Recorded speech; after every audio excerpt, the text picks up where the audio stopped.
Right now, I'm standing outside of the FBI's Washington, D.C. field office. It's right behind me. It is a very humid day. It's very quiet over here. But this is where dozens of federal agents have been deployed. As we know, that President Trump just yesterday declared a public emergency, a safety emergency here in D.C. Now, what I have heard is that estimates range from 10% to 20% of personnel in the field office behind me who have been deployed. And a former senior FBI agent tells me that these are likely young agents, not people who have been out there who are established, not people who have been trained in chasing drug dealers or going on car chases. Quote, "You're not sending the rock stars, you're sending the guys you can afford to lose, which are new agents."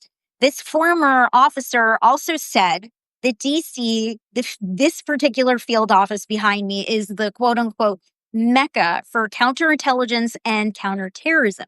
So think Russia, China, ISIS, Al Qaeda, all of these groups that we hear about all the time. And this person feared that these deployments could potentially and disproportionately hurt some of these programs, depending on how long it goes on for. And more in that in just a moment. Another former FBI official echoed this sentiment, saying, "What's the trade off and opportunity cost? That many people working on local law enforcement, they won't be focused on what they were doing previously. What could fall through the cracks?" A third former FBI agent had a much more blunt way of putting it to me and said, "It is totally ridiculous and outside of the FBI's training and mission. If they want to do this, the Bureau should be made into a national police force like other countries have. Also, this is not sustainable to do this as well as the Bureau's other policies." Now, it's very hard to know what people on the inside think because these agents have been told not to speak to journalists who could be polygraphed for it, and also not to speak to former agents because you could also be polygraphed for that. What's unclear is how long these FBI agents will be tasked with patrolling the streets. Home rule means 30 days without Congress then weighing in.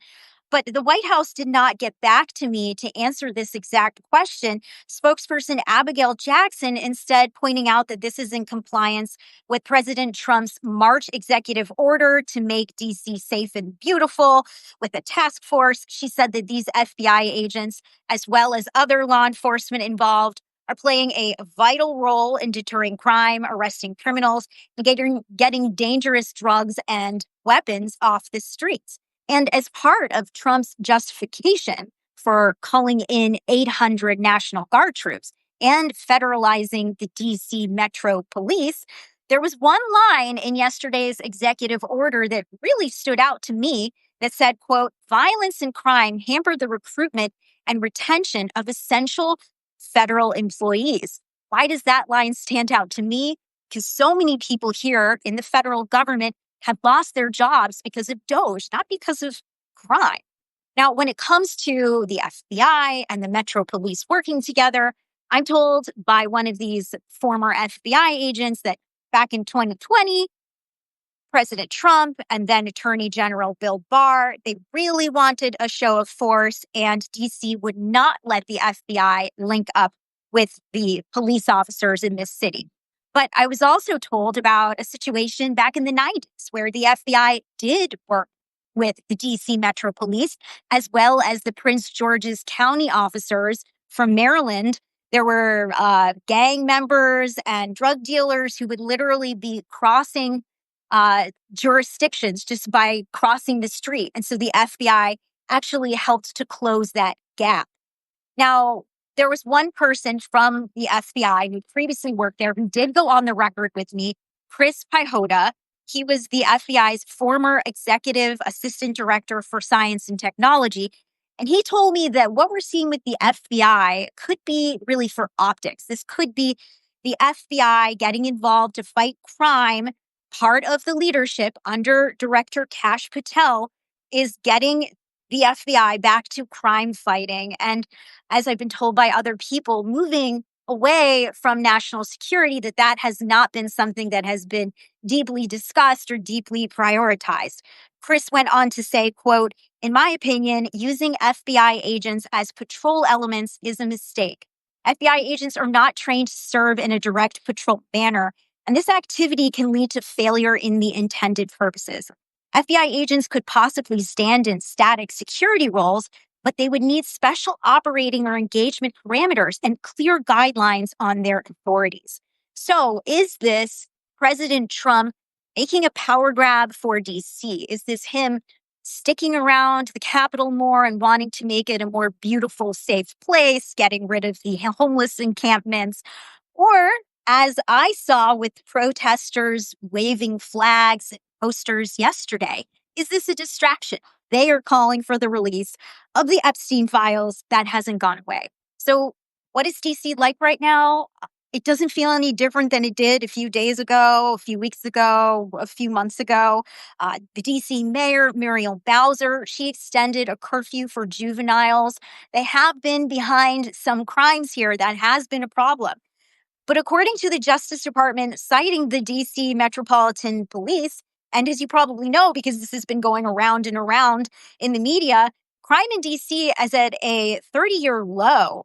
Quote, homicides are down 32%, robberies are down 39%, armed carjackings are down 53%. And look, go back to 2023. I personally had an incident. My car was caught at gunfire. It literally was a bullet that went through the driver's seat headrest. It was indiscriminate shooting, though it honestly looked like it could have been targeted based on where that bullet hit. But I had to drive around in a car that literally said crime scene evidence on the windows in crayon that the police had marked before they extracted the bullet. And then I couldn't take it off for like a month because of supply chain issues post pandemic. Anyway, I understand that the city has some crime, but let's just keep in mind that this Homeland Security under Trump now has seen the largest FEMA security fund cut as opposed to the rest of the country. About 44%, about 20 million.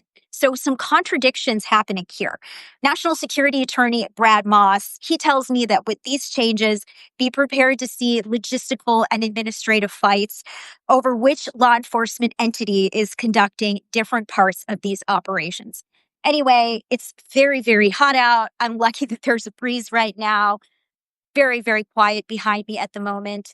And thank you so much for watching. Please try to support my work if you can by becoming a paid subscriber. Thanks for watching, Human.